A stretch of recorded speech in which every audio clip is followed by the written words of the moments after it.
Bismillahirrahmanirrahim. Assalamualaikum warahmatullahi wabarakatuh.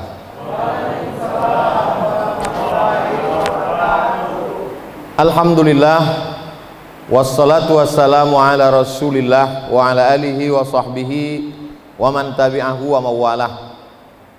Tema besar kita siang ini, keyword kata kuncinya silaturahim. Saya awali dari sebelah kanan, Dr. Iswadi Muhammad Yazid, Ketua Majelis Ulama Indonesia Kabupaten Pelalawan. Saya kenal walaupun wajahnya ditutup masker, karena adik kelas saya di Mesir. Beliau 99, saya 98. Di sebelah beliau orang yang dipilih oleh seluruh kabupaten Pelalawan untuk menjadi wakil di parlemen, memperjuangkan hak-hak rakyat. Beliau adalah Ketua DPRD Kabupaten Pelalawan. Di sebelah beliau Pak Zukri, kami terakhir kontak 4 tahun yang lalu. Beliau menelpon saya, kata beliau, saya punya TV di Pelalawan, saya mau ambil ceramah Ustadz, mau saya masukkan ke TV untuk dakwah. Saya bilang ambillah Pak. Tapi sampai sekarang saya belum menonton TV-nya. Beliau menjadi Bupati Kabupaten Pelalawan nanti 10 Ramadan 22 April. Kemudian Pak Bambang SHMH, Ketua Pengadilan Negeri Pelalawan. Lalu kemudian orang tua kita, sahabat juga, pemimpin kita, Pak Haris, Bupati Kabupaten Pelalawan. Lama berkenalan baik. Alhamdulillah silaturahim sampai hari ini masih terjaga, terpelihara dengan baik. Di sebelah beliau Dr. Faisal Saleh LC MA PhD, doktornya 2 kali, sekali di Malaysia, sekali di Jakarta. Saya kenal baik karena kakak kelas saya di Mesir. Beliau 97, saya 98. Sekarang sebagai Ketua Pengadilan Agama Kabupaten Pelalawan. Di sebelah beliau adalah orang-orang yang banyak cemas kalau dapat surat dari beliau, termasuk saya. Datang ke kantor pajak, katanya ceramah saya mau dipajak juga. Saya jelaskan, Pak, semua ceramah saya YouTube itu habis semua untuk beli beras fakir miskin. Kalau Bapak tak percaya, nih bukti transfernya. Lalu kemudian kata orang pajak, sebelum beli beras kan Bapak pegang dulu duitnya, tetap kena pajak juga. Setelah itu saya buat iklan bersama orang pajak. Hari gini tidak bayar pajak, apa kata dunia? Tapi itu kantor pajak yang di Pekanbaru. Yang di Pelalawan tidak setegas itu. Di sebelah beliau Pak Tarigan. 2 hari yang lalu saya ke Kabupaten Dairi di Sidikalang. Dari Sidikalang kami lanjutkan ke 3 Binanga, menginap 1 malam di 3 Beringin, berziarah ke makam Syekh Sulaiman Tarigan. Hari ini berjumpa dengan Pak Tarigan di Kabupaten Pelalawan. Lalu kemudian di bawah sana saya lihat ada Al-Mukarram Ustadz Edi Amran LCMA, Ketua Badan Amil Zakat Nasional Kabupaten Pelalawan. Beliau bersahabat dengan saya sudah masuk 23 tahun. Beliau senior saya di Kairo. Beliau angkatan 97, saya 98. Kemudian juga ada di dekat beliau itu saya lihat orang yang paling berkesan dengan saya, karena pernah dulu menugaskan saya ceramah menelusuri Sungai Kampar sampai ke Penyalai. Satu hari 6 titik pengajian selama 6 hari 36. Sampai Pak Wakil Bupati waktu itu bertanya, Ustadz sanggup tak ngisi jadwal nih? Saya bilang kalau saya sehat saya lanjutkan Pak, kalau saya sakit kita ganti Ustadz lain. Itulah dia Pak Sekda. Saya sebenarnya mau menyampaikan kepada semua jamaah, kita mesti kenal orang dengan baik, kita mesti kenang kebaikannya. Sebanyak-banyaknya tulang masih ada dagingnya, sebanyak-banyaknya daging masih ada tulangnya. Memang itulah sifat manusia ini. Bagi yang susah menangkap peribahasa itu, saya kira yang makan pakai ikan tadi tahu itu. Artinya kita pandang baik. Bahkan orang meninggal itu pun kata Nabi, uzkuru mahasina mautakum, sebut kebaikannya. Tapi saya tentu tak dapat menyebut mengingat semua. Saya mohon maaf, yang saya sebutkan tidak berarti mengurangi kemuliaan yang tak saya sebutkan. Insya Allah semuanya dimuliakan Allah Subhanahu wa ta'ala. Hari ini tanggal 10 Sya'ban, begitu menurut janji dengan Allah bahwa Abdul Somad 10 Sya'ban kau sedang berada di ruang sidang terbuka. Dari mana Ustaz tahu? Ada tulisannya di pintu. Baru saya paham, lama juga saya dari, rupanya kalau pintunya dibuka sidang terbuka namanya, kalau ditutup sidang tertutup. Alhamdulillah, saya senang sekali diberikan kehormatan bisa berjumpa di hari baik, bulan baik. Saya bersilaturahim ke rumah jamaah di Jalan Karyawan, Pekanbaru. Lalu kemudian dia kasih saya selebaran kertas. Coba Ustadz baca, bagus ini kata dia. Saya baca.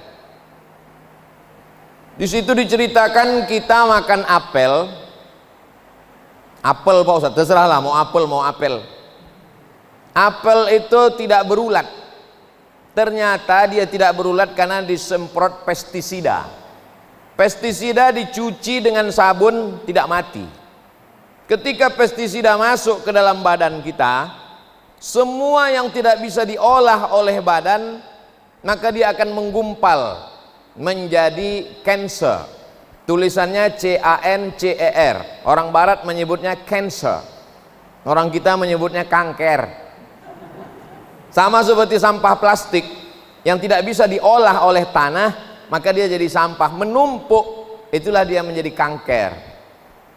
Lalu kemudian ketika kita makan berlebih dari kebutuhan tubuh, kalori yang kita perlukan misalnya 2000, tiba-tiba kita makan 2500, menumpuk dia. Maka bagaimana cara menghilangkannya? Di selebaran itu kata dia, orang barat menemukan satu teori namanya fasting terapi. Terapi fasting, cara menghancurkan sampah dalam tubuh dan kelebihan kolesterol, minyak dan lain sebagainya. Caranya adalah dengan tidak makan selama 8 hari dalam sebulan dan 1 bulan dalam setahun. Yang punya teori itu bukan orang Islam, dari Amerika. Ketika membaca itu saya langsung berkata, subhanallah, masya Allah, 8 hari tak boleh makan dalam sebulan. Senin, Kamis, Senin, Kamis, Senin, Kamis, Senin, Kamis. 1 bulan dalam setahun, pas puasa Ramadan. Janji Allah, sanurihim ayatina, aku akan tunjukkan tanda-tanda kebesaranku melalui Muhammad sallallahu alaihi wasallam. Jadi orang barat menerima kebenaran Islam bukan dengan cara kita ledakkan kedutaan Amerika, bukan dengan menghancurkan, memusuhi, tapi menyebarkan ilmu pengetahuan. Ternyata yang dibawa oleh Nabi 14 abad yang lalu sekarang dilaksanakan orang.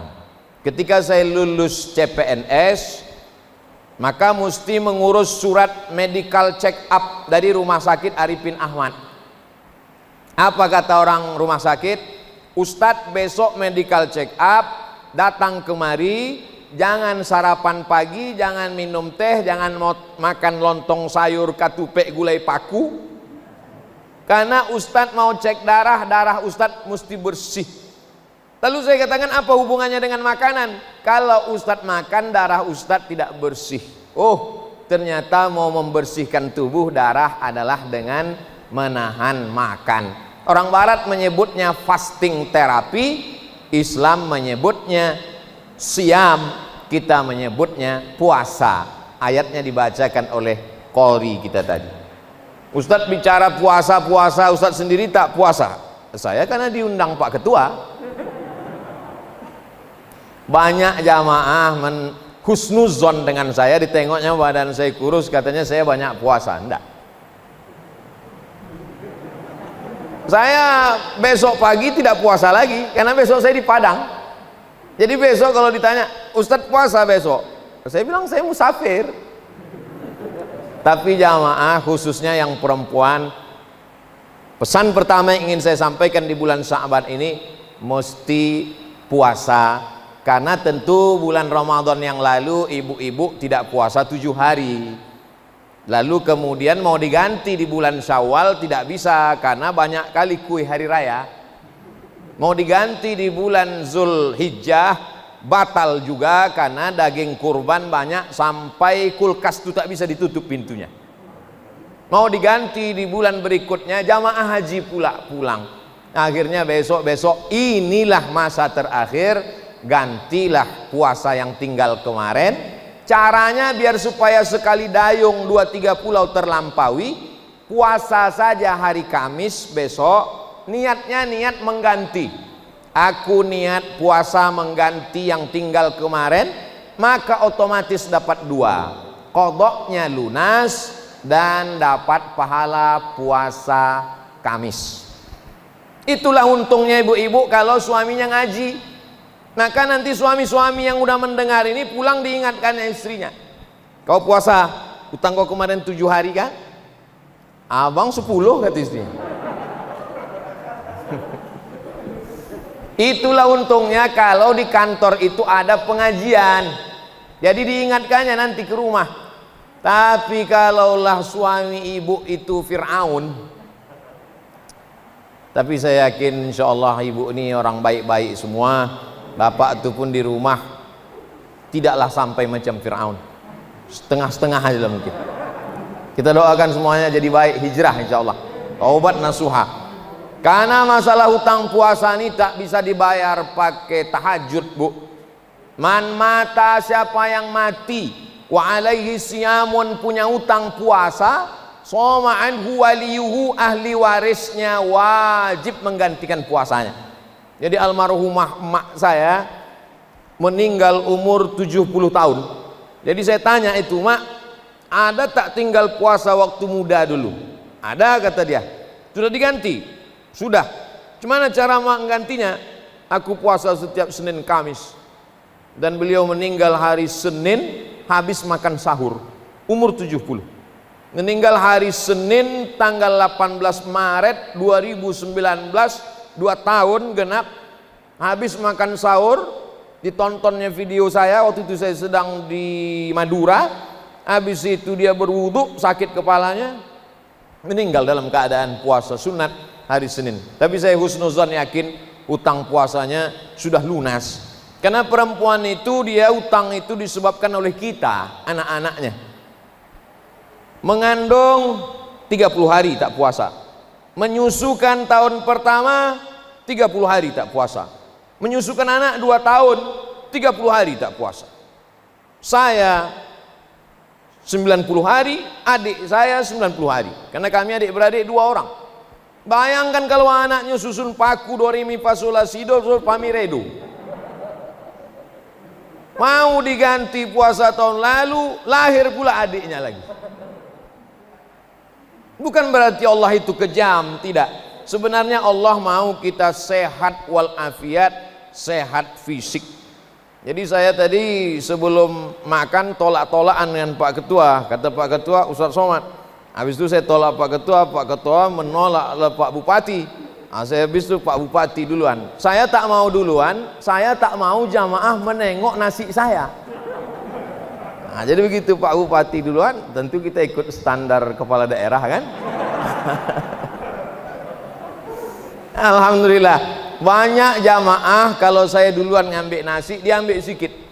Karena dia tengok Ustadz ambil sedikit, dia tak tahu saya makan bukan sedikit, sedikit makan.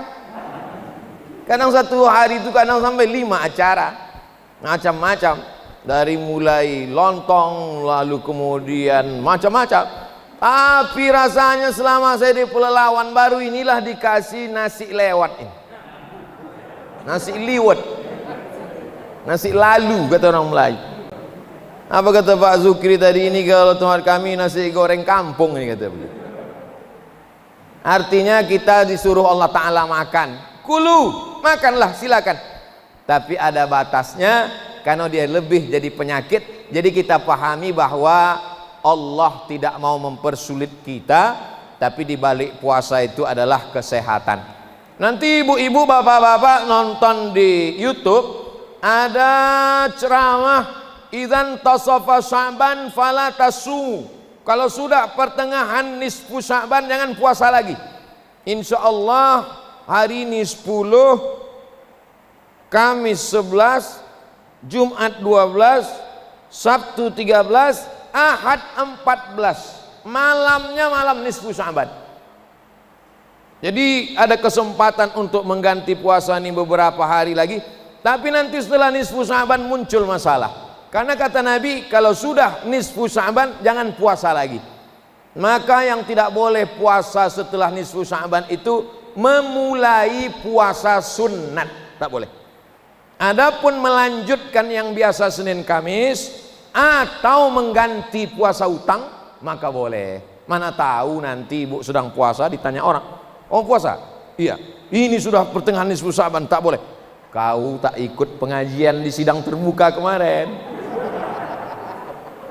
Di sana udah disampaikan bahwa setengah nisfu Sya'ban masih boleh puasa dengan syarat pertama memang terbiasa, yang kedua mengganti puasa yang tinggal-tinggal. Jadi silakan aja puasa sampai Ramadan. Apa hikmahnya tak boleh puasa mendadak itu? Supaya jangan terlalu lama puasa sehingga 30 tambah 15 45 hari nanti badannya jadi lemah, tak bisa masuk kantor. Habis Idul Fitri tinggal 3 orang aja yang datang ke pengadilan negeri. Mana pegawai semua? Inilah gara-gara mengundang Ustadz Abdul Somad, lemas semuanya. Nah ini perlu diluruskan tentang pemahaman keagamaan. Jadi yang pertama yang kita lakukan di bulan Sya'ban ini adalah mengganti puasa yang tinggal-tinggal dulu. Saya diundang ceramah ke satu rumah sakit di Pekanbaru. Jumpa dengan Pak Dokter. Pak Dokter ini sudah diponis kena diabetes mellitus. Ternyata dokter itu banyak juga penyakitnya. Lalu kata dia, saya putus asa. Maka saya makan enak, minum kopi, minum susu, minum teh, gula banyak. Saya pokoknya mau mati aja Pak Ustadz. Dilarang sama kawan saya jangan banyak minum gula. Saya minum gula karena saya pikir dunia harus dinikmati, sakit-sakitlah yang penting mati. Rupanya tak mati-mati, sakit makin parah. Akhirnya dia berpuasa Nabi Daud. Hari ini puasa, besok makan. Besoknya puasa, besoknya makan. Alhamdulillah sekarang sembuh dari penyakit diabetes. Nama dan nomor bisa kita hubungi nanti. Jadi puasa jangan jadikan beban, puasa terapi. Tapi jangan gara-gara puasa ini kesehatan lalu niat puasa kita berubah. Nama itu somawadin untuk obat diabetes. Niatnya tetap lillahi ta'ala. Adapun diabetes, kolesterol itu adalah bonus dari Allah Subhanahu wa ta'ala. Jadi saya mau mengajak kita membuka pandangan, jangan sampai kita stagnan, kita menganggap puasa adalah beban, ini berat sekali agama ini. Tidak, Allah ingin kita sehat, Allah ingin kita sembuh dengan melaksanakan. Puasa yang paling banyak adalah puasa Nabi Daud. Orang barat menyebutnya King David. Dalam Al-Quran disebut Daud. Nabi Daud punya anak, raja juga, nabi, namanya Sulaiman. orang barat menyebutnya King Solomon, sampai ke Yogyakarta jadi Sleman. Maka mereka raja-raja hebat tapi puasanya hebat. Nabi Daud berpuasa sebulan 15 hari, padahal dia punya kekuasaan dari mulai sungai Nil sampai ke sungai Efrat. Artinya apa? Seandainya dia hanya seorang ulama, puasanya banyak, maklum.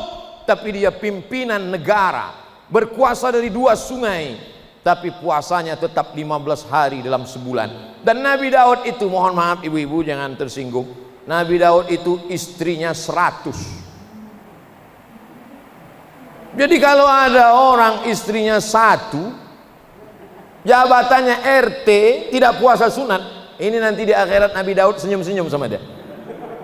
Kenapalah kau tak puasa, kata Nabi Daud. Oleh sebab itu maka poin pertama yang ingin saya sampaikan, ganti puasa yang lalu. Adapun bapak-bapak yang tak punya utang, puasa sunat saja karena manfaatnya luar biasa. Yang kedua, innallaha la yattali'u ala jami'i khalqihi lailatan nisfi min Sya'ban. Malam nisfu Sya'ban, malam nanti Ahad, malam Senin, Allah memberikan perhatian khusus kepada seluruh penduduk bumi, semua makhluk. Fayaghfiru li jami'i khalqihi, semua makhluk diampunkan Allah SWT. Illa, kecuali 2 orang. Ada 2 yang tak dapat ampunan Allah. Yang pertama, musyrik yang tidak menyembah Allah, masih menyembah pokok kayu, masih menyembah hantu, masih menyembah jin, menyembah Allah. Lalu kemudian yang kedua adalah musahid, orang yang belum berdamai dengan kawan sekantor, tetangga, kawan, sahabat. Tadi saya dijemput di acara bedah buku pagi tadi, datanglah Pak Ketua PN menjemput. Saya sebenarnya mau ngasih tahu bahwa saya ceramah di PN ini dijemput. Kadang di tempat lain tuh kita ceramah datang tak dijemput, balik tak diantar. Dijemput Pak PN, lalu di jalan apa kata Pak Ketua? Ustadz Somad, nanti yang kami undang Pak Bupati 2 orang. Beliau cerita ngundang Bupati 2 orang, saya yang cemas. Dalam hati saya, kalau sempatlah 2-2 ini tak datang, saya yang malu ke beliau. Kita sebagai orang Riau, beliau bertugas 2 tahun di tempat kita, tiba-tiba diundangnya tak datang. Berarti kegagalan Ustadz, kegagalan umat. Dalam hati saya, mudah-mudahan datang Pak Aris dengan Pak Zukri. Sampai jumpa Pak Aris di bawah. Rencana tadi mau makan langsung. Kata Pak Aris, saya sholat dulu. Kan tak mungkin kami makan beliau sholat. Saya bilang, kita sholat juga lah Pak. Sampai di dalam, rupanya Pak Zukri udah saya tengok duduk. Sholatlah saya. Saya tengok ada baju putih, ada baju merah, ada baju kuning. Bajunya boleh macam-macam, yang penting masih pakai baju. Kalau yang baju kuning, baju merah, baju putih ini berkelahi, maka yang ketawa adalah yang tak berbaju, yang tak bercelana. Alhamdulillah, lega saya, tenang saya. Kenapa? Menjadi contoh suri tauladan. Ini direkam, semua menonton se-Indonesia. Saudara-saudara kita yang bekerja di luar negeri menjadi pahlawan devisa menonton bahwa di hadapan Abdul Somad ada 2 bupati yang duduk bersama. Siapa yang tak bangga? Ditonton ini melalui channel Ustadz Abdul Somad Official. Jangan lupa subscribe, like, and share. Insyaallah, andailah tadi tak datang mereka berdua ini, mungkin ceramah saya sudah lain judulnya. Bapak Ibu yang dimuliakan Allah Subhanahu wa taala, poin yang kedua adalah malam nisfu Sya'ban menjadi keberkahan, maka hidupkanlah malam itu dengan banyak-banyak sholat sunnat. Habis Isya usahakan cepat tidur biar supaya cepat bangun tahajud malam. Kalau mata tak bisa tidur, tak apa-apa makan antimo, tapi jangan sampai 2 papan, seminggu baru bangun. Bangun malam yang pertama kali sholat sunat wudhu. usolli sunnatal wudu raka'atain lillahi ta'ala. Habis itu sholat sunat taubat. Habis itu sholat sunat tahajud 8 rakaat.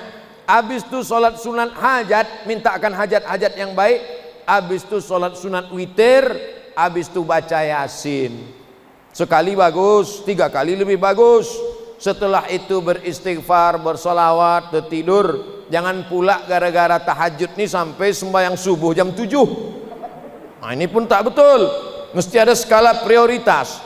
Yang penting malam itu nanti hidupkan dengan ibadah. Zikir bagus, solawat bagus, istighfar bagus, la ilaha illallah bagus, subhanallah bagus, solat sunat bagus. Saya tak bisa solat sunat Pak Ustadz, kalau berdiri lutut saya sakit. Duduk baca Quran. Saya baca Quran pun tak bisa Pak Ustadz, asal nampak huruf ni berkunang-kunang. Pejamkan mata, berzikir, la ilaha illallah 100, solawat 100, istighfar 100. Berzikir pun tak bisa, mati aja lah. Allah kasih kita hidup insya Allah sampai malam nisfu Sya'ban ini, amin. Adapun masjid yang membuat ramai-ramai, maka saya sangat mengapresiasi masjid yang membuat ramai, karena itu juga tradisi salafus saleh. Ada tabi'in namanya Imam Makhul, malam nisfu Sya'ban mereka ke masjid pakai jubah, pakai celak, menyalakan bukhur harum-haruman, mereka berzikir ramai-ramai. Jadi kalau ada masjid yang membuat ramai-ramai, biarkan, namun tetap ikut protokol kesehatan, prokes, jaga jarak, pakai masker, cuci tangan. Sama seperti kita saat ini, jaga jarak, pakai masker. Saya dari tadi kan pakai masker, ini karena tausiah aja ini. Saya tak pakai masker ini 2, tausiah sama makan. Kalau makan pun pakai masker susah betul lah hidup ini. Nah, itulah kenapa bedah buku tadi dibuat di hotel. Saya jarang mau buat acara di masjid sekarang, karena kalau udah dibuat di masjid orang ramai tak terkendali. Kalau di hotel 150 tutup pintu, ada security. Masjid mana bisa kita pasang tutup pintu? Bukan punya kalian ini masjid, kata dia. Ini punya Allah. Ini semua adalah untuk menjaga, sebab kita masih lagi dalam wabah corona COVID-19. Jadi pesan pertama, puasa sunat mengganti puasa qadha. Lalu kemudian poin yang kedua adalah dengan menghidupkan malam nisfu Sya'ban dengan berdamai dengan sahabat, kerabat, tetangga, keluarga. Poin yang ketiga adalah membersihkan diri. Jadi di Riau memang ada nama tradisi belimau. Belimau. Limau itu Pak Bambang, bahasa Melayunya limau itu jeruk. Jadi kalau mau diterjemahkan berjeruk atau beroren. Cobalah kita lihat bagaimana mencuci lemak di piring. Piring bekas masak ada minyaknya, mencucinya pakai limau. Jadi dulu kita tahu nenek moyang kita belum ada deterjen, belum ada sabun, belum ada sampo. Jadi sebelum masuk bulan Ramadan itu mereka belimau. Kenapa belimau itu dilaksanakan di sungai? Karena memang orang Melayu tinggalnya di tepi sungai. Riau ini dibelah oleh 4 sungai. Sungai Kampar, Sungai Siak, Sungai Rokan, dan di ujung sana Sungai Indragiri. Jadi 4 sungai inilah yang membelah Pulau Sumatera bagian tengah Riau. Orang Melayu tinggal di tepian sungai ini. Itulah mengapa mereka mandi di tepi sungai. Saya masih ingat waktu kecil itu ditanah lah di dalam periuk tanah. Limau segala limau, jeruk segala jeruk, dengan pinang dengan mayang-mayang pinang, lalu kemudian daun-daun harum-harum, lalu digosokkan ke badan. Lama saya baru paham kenapa mereka mandi pakai limau setelah iklan di televisi. Pakailah jus saripati jeruk untuk menghilangkan molekul-molekul yang menggumpal. Sebetulnya dia mau bilang daki aja, payah betul. Yang menggumpal di permukaan kulit Anda. Mau bilang daki aja segan betul. Jadi sebetulnya itu kebersihan fisik. Di kampung-kampung masih ada tradisi seminggu belum Ramadan bersih-bersih. Dan nanti saya ke Langgam insya Allah tanggal 5 pagi itu ziarah Jadi ada tradisi di Langgam ziarah kubur ramai-ramai. Jadi sebetulnya kalau saya tangkap filosofinya adalah bersih badan dengan mandi belimau, bersih ziarah kubur dengan mengenang orang mati, supaya karena tujuan dari ziarah kubur itu 3: melembutkan hati, mengingat mati, melelehkan air mata. Lalu kemudian pula dengan berziarah itu bertemu, oh rupanya kamu cucu si anu ya, iya, tinggal di mana? Di sana, bertemu pada ziarah kubur itu. Jadi kita ambil positif-positifnya. Lalu kenapa ada sebagian yang memfatwakan haram belimau? Belimaunya tak haram. Yang haram itu baduo diateban. Baduo diateban tuh Pak Bambang bonceng-boncengannya. Nah, dari rumah, dari Pekanbaru mau kemana? Belimau, mau bonceng. Orang mandi dulu pakai limau, mandi pakai air, dia mandi pakai keyboard tunggal. Itunya sebetulnya yang apalagi pada wabah corona covid ini, memang ini kalau bisa dihindarkan lah. Tapi tradisi saya cuma mau menjelaskan bahwa orang Melayu, tapi kami kan orang Jawa Pak Ustadz, kami kan orang Karo Pak Ustadz, kami kan orang Mandailing Pak Ustadz. Di mana bumi dipijak, di situ langit dijunjung. Kalau kita sudah tinggal di sini, maka kita menjadi semuanya adalah orang-orang yang memakai adat istiadat ini.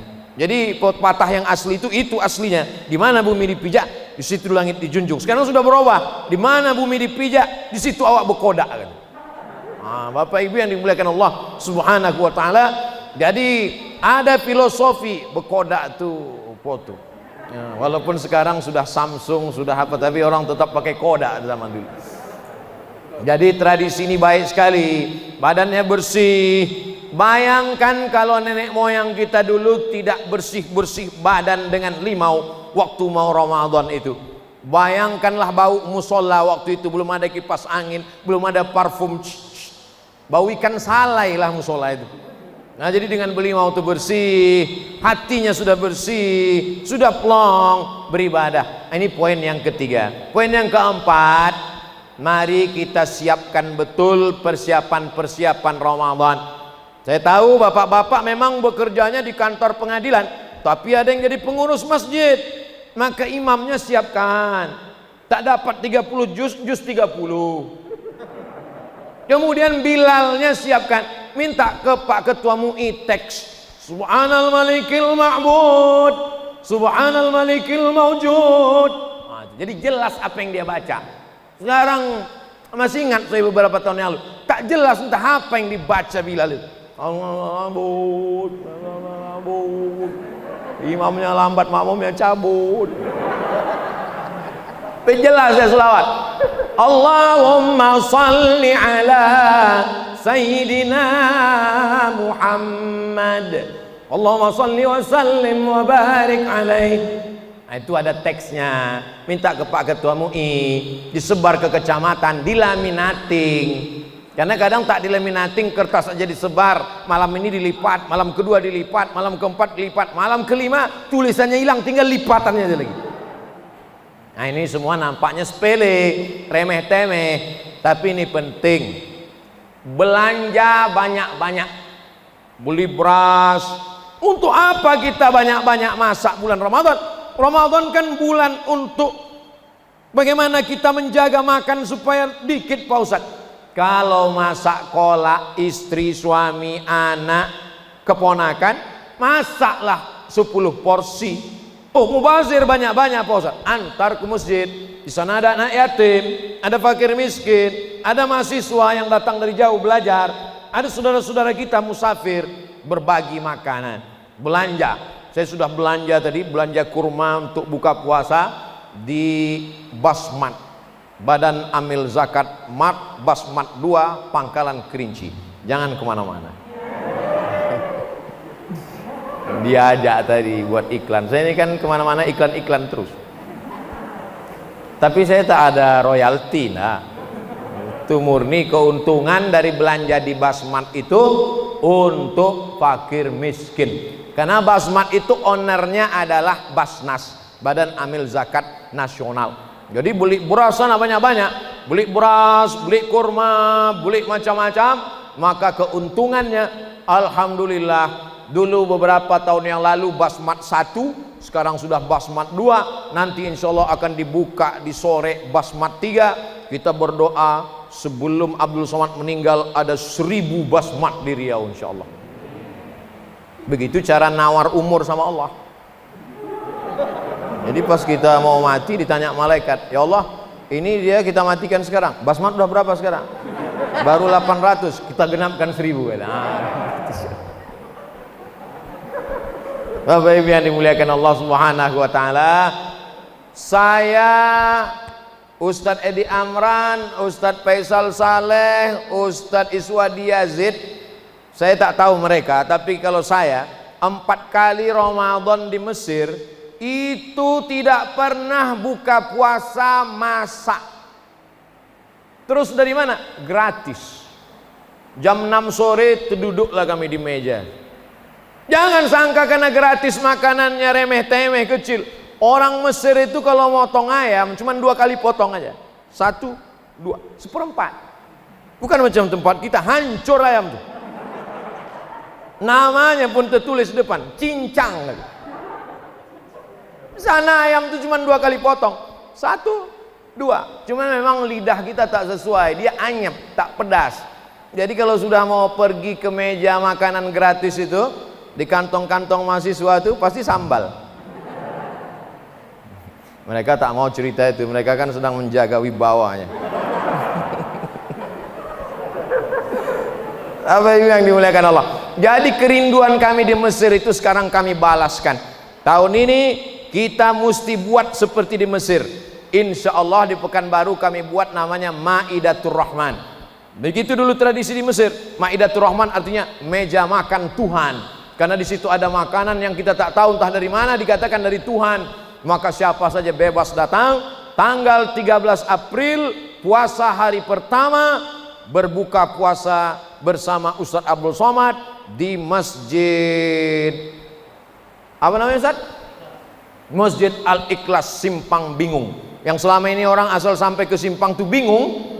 Insya Allah Ramadan ini tak lagi bingung. Dari Pekanbaru belok kiri, dari luar Pekanbaru belok kanan, masuk setelah kantor camat, kita akan buka bersama. Bagi yang ingin support, kirim transfer ke nomor rekening berikut ini. Nanti potong kita masukkan ke Instagram Abdul Somad yang followernya 4 juta berapa itu. Bapak Ibu yang dimuliakan Allah Subhanahu wa taala. Yang terakhir, poin yang kelima, mari kita saling mendoakan supaya kita tetap menjaga integritas. Integritas ini penting sekali Bapak Ibu. Saya datang ke pengadilan negeri itu ngeri-ngeri sedap juga itu. Karena nanti bisa jadi orang menulis Abdul Somad disidangkan di pengadilan negeri. Tapi insya Allah sampai hari ini saya tidak mengatakan saya malaikat, tapi saya juga tidak mengatakan saya setan. Kita ini antara dua, antara malaikat dan setan. Kalau ada temanmu baik terus, berarti dia malaikat. Kalau ada dia jahat terus, kita ini selalu mendapatkan bisikan-bisikan. Lalu dengan puasa kita sedang self control diri sendiri. Kalau takut dikontrol atasan, atasan akan keluar kota. Takut dikontrol CCTV, kabelnya digigit tikus. Maka kontrol yang paling hebat adalah kontrol Tuhan, Allah Subhanahu wa taala. Maka ketika kita sedang haus-hausnya jam 2 siang, masuk ke toilet musola PN Pengadilan Negeri Pelalawan, tutup pintu, kunci, tidak akan ada yang tahu kalau kita minum. Jangankan 1 teguk, 1 bak itu kita minum, tak ada yang tahu. Masukkan kepala ke dalam, telan agak setengah bak, pas mau keluar keringkan bibir, merengkan kepala. Udah itu agak-agak lemas sedikit, panas betul hari ini ya.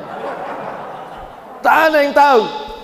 Tapi hati kecil kita berkata bahwa kau sedang berdusta, kau sedang bohong. Makanya orang kalau sedang puasa, kalau ada orang yang nelpon dia ngajak cerita, gimana kabarnya si Anu gini, jangan cerita aib orang lain. Saya sedang puasa, nanti habis maghrib kita lanjutkan. Ini yang jadi masalah. Integritas kita hanya sampai azan maghrib. Integritas kita hanya di Ramadan. Kita mau integritas berkekalan, itu yang disebut dengan istiqomah. Mudah-mudahan kita saling mendoakan. Abdul Somad juga tak ada jaminan, maka doakan Abdul Somad supaya istiqomah dan mati husnul khatimah. Saya awali tadi jam 1.15, sekarang jam 2.45 menit kita bersama. Semoga kebersamaan 45 menit ini menjadi catatan amal soleh insyaallah. Amin ya rabbal alamin. Ala hadhihi niyyah al-Fatihah. A'udzu billahi minasy syaithanir rajim. Bismillahirrahmanirrahim. Alhamdulillahi rabbil alamin. الرحمن الرحيم مالك يوم الدين إياك نعبد وإياك نستعين اهدنا الصراط المستقيم صراط الذين أنعمت عليهم غير المغضوب عليهم ولا الضالين آمين ربنا اغفر lana dzunubana, ampunkan dosa kami, wali abaina, ayah kami, wali ummahatina, ibu kami, wali zurriyatina, anak cucu keturunan kami, wali ikhwanina, saudara-saudara kami, wali ashabina, sahabat-sahabat kami, teman-teman kami, wali masyayikhina, guru-guru kami, wali zu'amaina, pemimpin-pemimpin kami. Ya Allah, wafiqna lima tuhibbuhu wa tardah. Tanamkan ridhamu dalam hati kami supaya kami beramal dengan cintamu dan hanya mengharapkan ridhamu. Allahumma khtim lana bi husnil khatimah. Tutup umur kami dengan husnul khatimah. Allahumma ja'al hadzal balada baladan amina.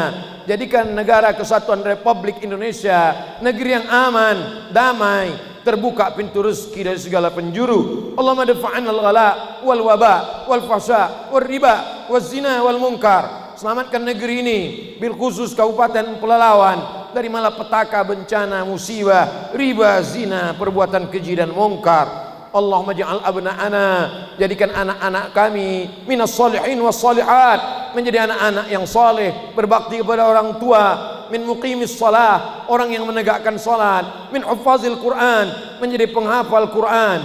Allahumma ja'al akhir kalamina, jadikan akhir kalam kami ketika malaikat maut mencabut nyawa kami, yang terakhir keluar la ilaha illallah Muhammadur Rasulullah sallallahu alaihi wasallam. Rabbana atina fid dunya hasanah wa fil akhirati hasanah wa qina adzabannar. Wa sallallahu ala sayidina Muhammad wa ala alihi wa sahbihi wasallam. Walhamdulillahi rabbil alamin. Saya ucapkan melaksanakan selamat menunaikan ibadah suci Ramadan. Terima kasih segala perhatian. Mohon maaf segala kesilapan dan kekhilafan. Wassalamualaikum warahmatullahi wabarakatuh.